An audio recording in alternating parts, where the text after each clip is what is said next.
Hai hai hai, selamat datang kembali di Mimin Art Channel. Tentunya penasaran kan dengan alur cerita selanjutnya? Yuk kita langsung saja dengerin ceritanya. Bab 81. Wanita Pilihan Bara.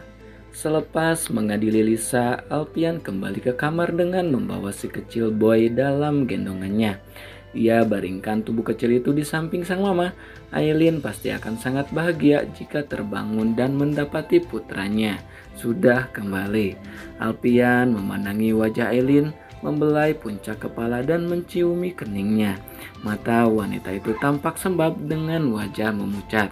Ya, ia pasti sangat tertekan. Kondisi suaminya yang dalam keadaan sakit dan juga putranya menghilang pasti menjadi pukulan berat bagi Aileen.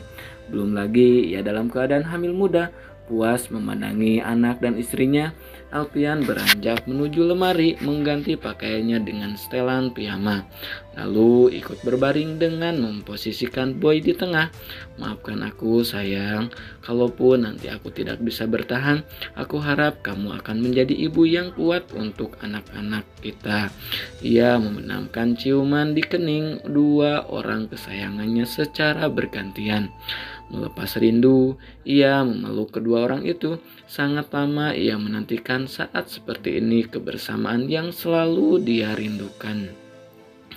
Perlahan, Aileen membuka mata saat mendengar kicauan burung di pagi hari. Biasanya ia akan merasa senang dan damai saat mendengar suara itu. Namun sekarang tidak, hatinya justru merasa sepi, segalanya terasa mengambang. Bahkan tubuhnya terasa tak memiliki tenaga sedikit pun.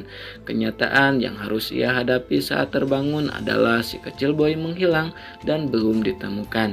Dan ini sangat menyiksa batinnya sebagai seorang ibu.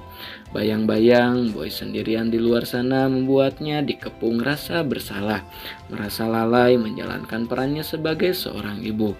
Seharusnya ia bisa menjaga dan melindungi putranya, tetapi sekarang ia malah terbaring di ranjang dengan tubuh lemas. Ketika hendak bangkit, Aileen baru menyadari sosok tangan sedang melingkar di perut. Ia menoleh dan mendapati Alpian sedang memeluknya. "Pagi sayang, kamu sudah bangun," bisik Alpian.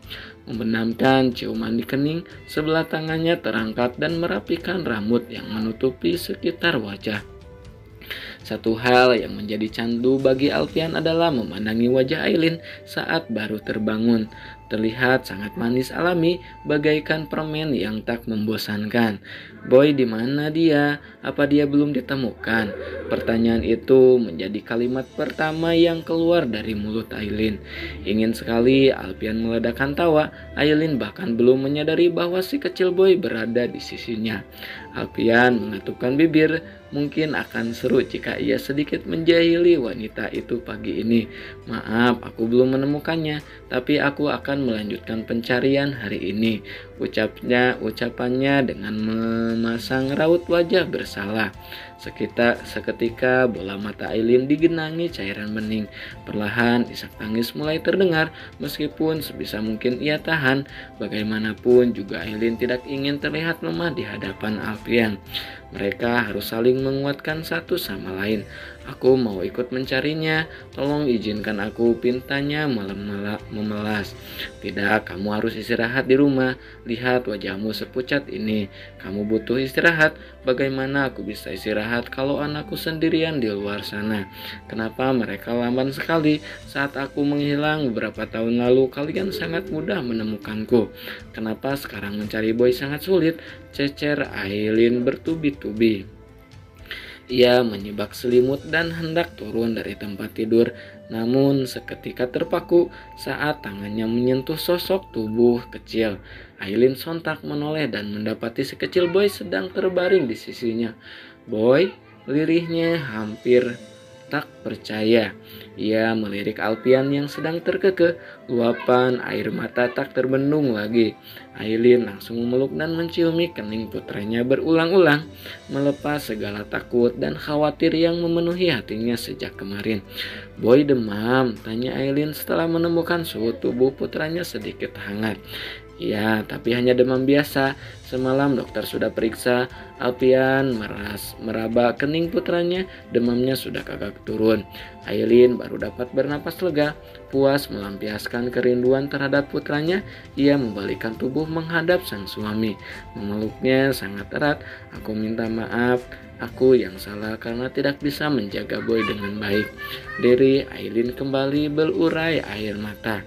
Tangannya membelai wajah sang suami yang tampak lelah dan pucat. Belum lagi semalam Alpian mencari Boy dalam keadaan tubuh masih lemas. Bukan salah kamu sayang.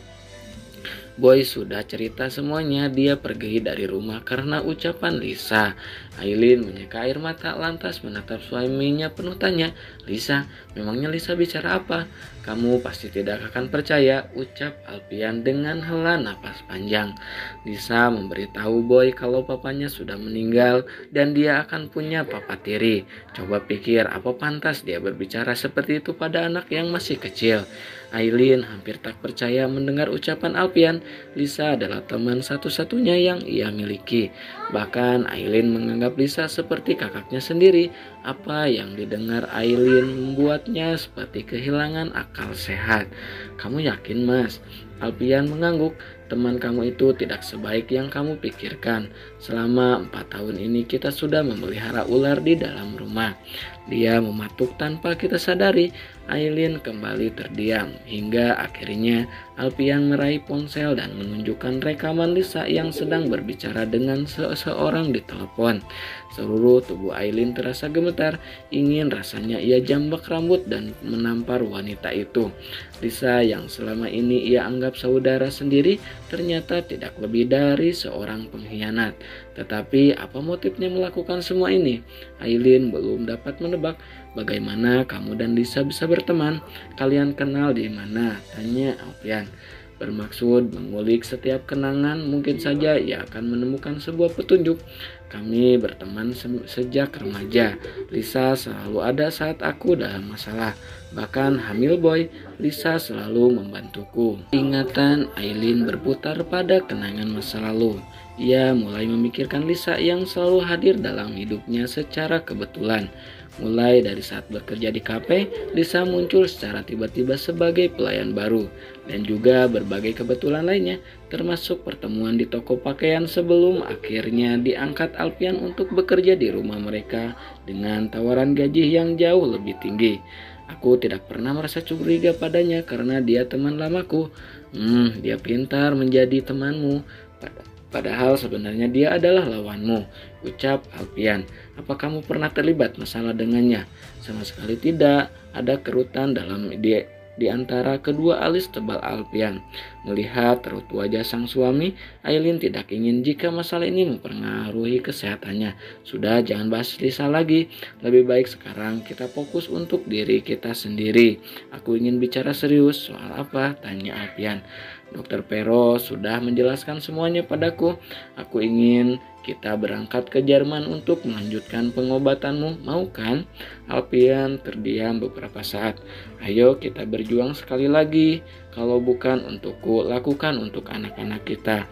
Kamu bilang mau menghabiskan waktu menemaniku menjaga mereka, bukan? Ayo kita berjuang bersama. Kalau aku tidak bisa bertahan, apa kamu akan menikah lagi? Tentu saja, berani meninggalkanku maka aku akan menikah lagi. Mungkin kali ini aku akan menikah dengan Tuan Crab, Tuan Squidward atau Patrick. Alpian tertawa kecil. Enak saja, tidak akan kubiarkan kamu hanya milik Alpian Setio Darmawan sampai kapanpun, bisik Alpian sambil mendekap wanita itu. Mata Gali berotasi ke setiap sudut sebuah tempat hiburan malam.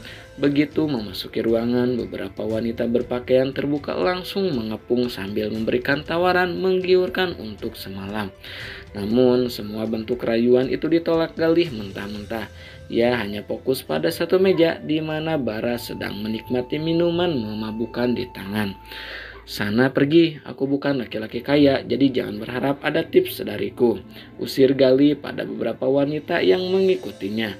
Bara menatap lelaki itu, lalu menawarkan segelas minuman. Namun langsung ditolak Galih begitu saja.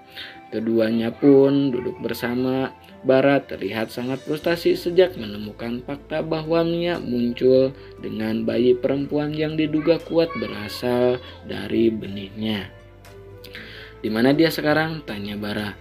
"Mulai sekarang dia akan tinggal di rumah Alfian." Bara hanya menyahut dengan anggukan, lalu meneguk segelas minuman. Bagaimana kamu bisa punya anak dengan wanita itu?" "Mia adalah perempuan yang aku sewa beberapa kali. Dia menawarkan diri padaku dengan harga lebih murah. Selain itu, saat pertama kali bersamanya, dia masih ori." "Berarti kamu tidak menyangka kalau bayi itu adalah anakmu, kan?" Bara berdecak pelan. "Mia memang pernah memberitahuku kalau dia hamil, tapi aku sudah minta menggugurkan bayinya. Waktu itu Mia setuju saja dan bilang akan menggugurkan janinnya. Ternyata sekarang dia muncul dengan bayi. Jadi bagaimana kamu tidak akan bertanggung jawab?" Ingin rasanya Bara menjerit. Menjadi seorang ayah belum pernah terlintas dalam pikirannya. "Aku bisa bertanggung jawab dengan membiayai dia dan anaknya, tapi aku tidak bisa menikahinya." "Kenapa? Sebagai laki-laki seharusnya kamu bertanggung jawab. Alpian saja bersedia menikahi Aileen meskipun awalnya tidak ada cinta di antara mereka." "Aku benar-benar tidak bisa," pekik Bara. "Aku sudah punya wanita pilihanku sendiri." Galih melirik ke laki itu, sedikit penasaran tentang siapa wanita yang menjadi pilihan Bara. Setahu Galih, Bara hanyalah lelaki brengsek yang suka mempermainkan para gadis. "Oh ya, siapa wanita pilihanmu?" tanya Galih. Bara menarik napas dalam-dalam, menghembuskan secara perlahan lalu menjawab, "Riana." Mendengar jawaban itu, sontak bola mata Galih membeliak, tangannya mengepal di bawah meja. Nah, segitu dulu ya bab 81-nya. Mohon maaf hari ini Mimin update-nya satu bab dulu ya. Mohon maaf banget ya. Pokoknya makasih banyak buat kakak-kakak yang selalu stay tune. Bye bye.